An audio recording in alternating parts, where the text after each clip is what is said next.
Proposed in June 1960 and ratified less than a year later in March 1961, the 23rd Amendment quite simply gives electors to the District of Columbia.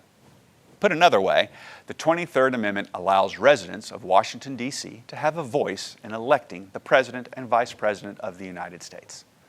As established in Article 2, the Electoral College, which elects the President and Vice President, is rooted in the existence of the states. The number of electors that each state gets is determined by adding up the number of representatives the state has, as determined by their population, to their default 2 senators. Let's take Tennessee as an example of how this works. The state gets 2 U.S. senators, just like every other state, but Tennessee's population means it received 9 congressional seats in the U.S. House of Representatives.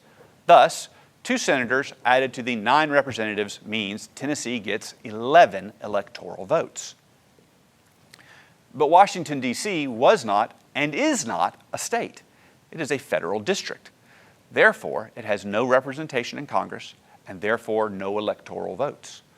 For the first 100 years of the Republic, the population of the federal city was so small, this was not considered an enormous issue.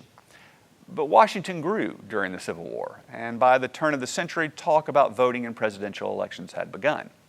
The federal government grew further in response to the addition of federal agencies created by the Progressive Movement. Further surges were seen after World War I, World War II, and the rise of the military-industrial complex with the Cold War, which led to an even larger city. Having millions of Americans living in the city and unable to vote for their president seemed un-American. Supporting the 23rd Amendment thus made sense and became a bipartisan issue. The amendment was ratified, and citizens of the District of Columbia have been able to vote in presidential elections beginning with the 1964 election. The district is guaranteed 3 electoral votes, the constitutional minimum.